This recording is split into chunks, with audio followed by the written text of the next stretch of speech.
ఏ ఒత్తిడులని లెక్క చేయకుండా వాస్తవంగా నిన్న ఢిల్లీలో గత కొన్ని రోజుల నుంచి జరుగుతున్న ఉద్యమం వెనకాల ఎన్‌జీఓలు ఉన్నారు. ఈ ఎన్‌జీఓలందరి ఉద్దేశము కూడా ఎఫ్‌సీఆర్ఏ బిల్లుని అడ్డుకోవడం, ప్రభుత్వానికి చెప్పడం. ఏకంగా అమెరికా అధ్యక్షుడు జేడీ వాన్స్‌ని పిలిపించి మరీ చెప్పించారు ప్రభుత్వానికి. ఒత్తిడికి తలొగ్గల. ఈవెన్ జేడీ వాన్స్ కలకత్తాకొచ్చి అక్కడ ఉన్నటువంటి తెరిస్సా సంస్థకి వెళ్ళి అక్కడ కూర్చుని మరి ప్రభుత్వానికి చెప్పుకొచ్చాడు.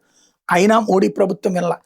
ఎఫ్‌సీఆర్ఏ పేరుతో వేల కోట్ల రూపాయలు భారతదేశంలో ప్రభుత్వాలని మార్చేయడానికి కుట్రలు పన్నారని స్వయంగా ట్రంప్ చెప్పిన విషయాన్ని ఇక్కడ గుర్తు చేయల.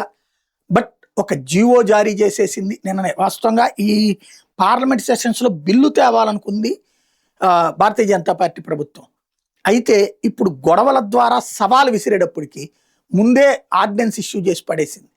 తద్వారా ఇక పైన ఏదైతే ఎఫ్‌సీఆర్ఏ అంటే విదేశీ విరాళాల నియంత్రణ చట్టంలో సవరణ ప్రకారం ఎవరైనా తీసుకోవచ్చు విదేశీ విరాళాలు. కాకపోతే ఆ పర్పస్కే ఖర్చు పెట్టాలి. అది ఆడిటింగ్‌లో చూపించాలి. ప్రభుత్వానికి ప్రతి ఏడాది ఓకే అయినప్పుడు అంటే అక్కడ ఒక అకౌంట్‌లో డబ్బులు పడతాయి విదేశాల నుంచి. ఆ అకౌంట్ ఎస్‌బీఐ అయి ఉండాలి.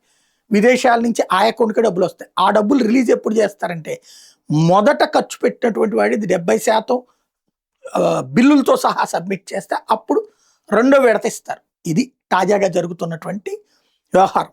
కీలకమైనటువంటి నిర్ణయం. ఎఫ్‌సీఆర్ఏ సంబంధించినటువంటి సవరణ చట్టాన్ని అనౌన్స్ చేసి పడేసింది. ఈ బెదిరింపులకి ఒత్తిళ్ళకి తల వగ్గకుండా మోడీ ప్రభుత్వం. తద్వారా కవ్వించింది ఎన్‌జీఓల్ని.